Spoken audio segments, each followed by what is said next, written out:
remember very vividly during my religious deconstruction or faith crisis, I remember very vividly laying in my bed on my back, in the early hours of the morning, and I just couldn't sleep. As I was laying there, I felt like I was falling into a massive black hole, into just complete darkness. And that's the only way I can describe it. Since that time, I've come face to face with that darkness multiple times, and it's never been by choice.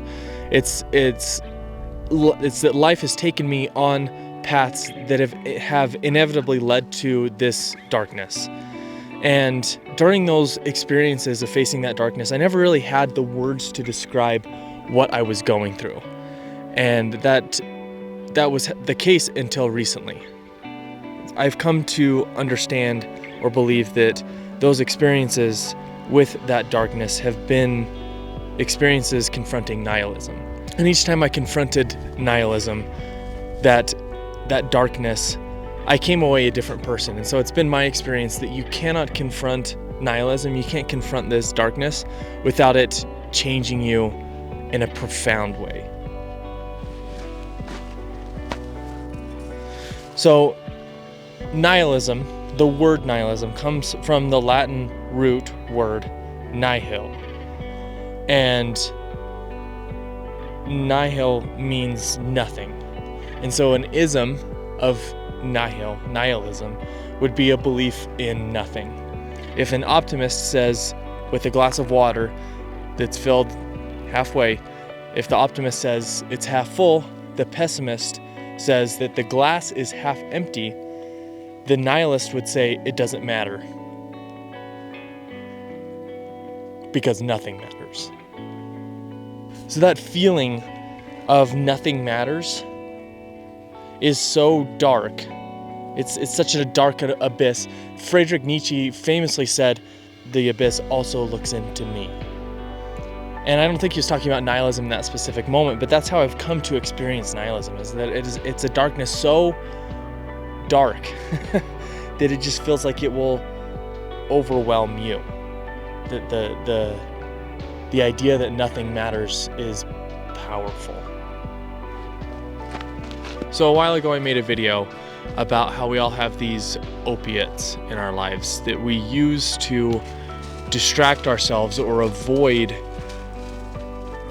the existential dread that comes with the unknowns in this life. And so that we do that through religion, we do that through intellectualism and science, we do it through distraction like doom scrolling on Instagram or Facebook or TikTok, or mind-altering substances, and even more seemingly healthy things like exercise or listening to music. There are many ways that we distract ourselves from nihilism, from looking into the abyss of the unknown. And I'm not saying all those are bad. Obviously, listening to music is great, exercise is great, religion has its benefits. All I'm saying is that it can serve as a coping mechanism for nihilism, and that might not even be bad either. I'm not saying that you have to confront nihilism. I'm saying that that's a huge reason why we have religion and why we have these distractions, because we don't want to feel that nothingness.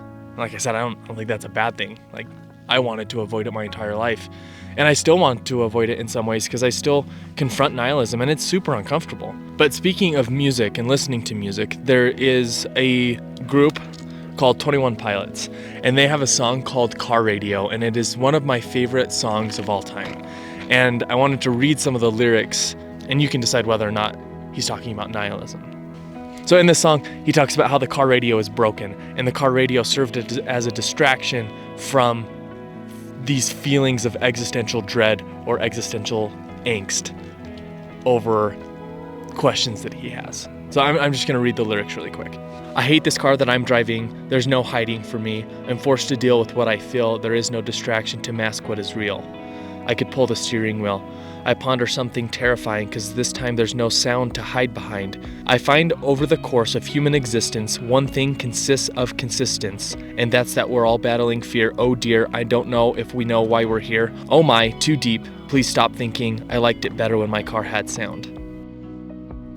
So once I was able to understand that, two things. Once I was able to understand that I wasn't the only one that had experienced nihilism, and that it was called nihilism and what that entailed, I was able to fear nihilism less.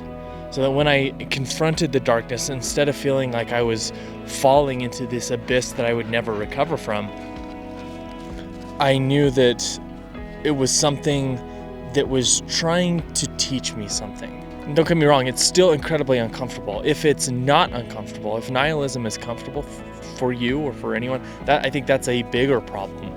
Nihilism should be uncomfortable. It shouldn't feel good. Because, like I said, I think nihilism, every time I've learned that every time I confront nihilism, is trying to teach me something.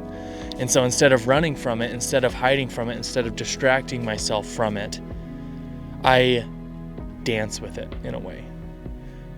I step into nihilism momentarily and step back out, and I try and analyze my feelings as I do that and try and find what is pushing me towards that feeling of nothing matters. What existential problem am I confronting, and what is that trying to tell me? What are my emotions trying to tell me? And this also happens when other parts of your identity are challenged. So, for example, if you had a child pass away, that could push you to nihilism. If your marriage fell apart, that could push you to nihilism. When something catastrophic is deconstructed or dies or falls apart in front of you, and it was a big part of who you are and where you find value in life, then that's an opportunity that could push you towards nihilism. And like I said, as I've deconstructed religion and other things in my life, I've come face to face with nihilism, and it has taught me something every time. I've walked away profoundly changed. And it's easier said than done. I understand that. For me, nihilism often showed up around the fear of the unknown, or the fear of uncertainty. And nihilism kind of showed up in a couple different ways. So let me give you three different forms of nihilism that I've confronted: epistemological nihilism, moral nihilism, and existential nihilism. One of my favorite content creators of all time she's mostly on TikTok. Her name is Brittany Hartley. If you're interested in seeing what she has to say about this subject and many other amazing, deep, thoughtful topics, she's on TikTok, and I think her handle is No Nonsense Spirituality. Her handle is No Nonsense Spirituality. Oh, that's a mouthful. But go check her out. She has amazing things to say. But she said that nihilism is essentially rehab for religion. And I think it's rehab for certainty. We often have these things in our lives that we feel so deeply are true and certain and never changing. And then suddenly something happens and it changes. And that throws us into this whirlwind of not having anything solid to stand on, and that is nihilism. Nihilism is when everything falls apart and you're in free fall, nothing matters. And so when you are going through nihilism, understand that the feeling is withdrawals from certainty. You were addicted to this feeling of knowing everything, of being certain of the direction that life was headed. And once that goes away, that addiction goes away, you're going to feel withdrawals from that false sense of security that is certainty. And so what I'm trying to say is that nihilism is not something to be feared. It is uncomfortable. It should not be comfortable. But nihilism, like many other things that are difficult in life, nihilism is a great teacher. And so I don't think nihilism should be feared. it should be respected. Anyways, I hope this video was interesting to you. If you have confronted nihilism in your life, I would love to hear about it. Let me know in the comments below. Like this video, subscribe to my channel, and as always, send this to someone that you're interested in having a conversation with, and start a conversation. Thanks.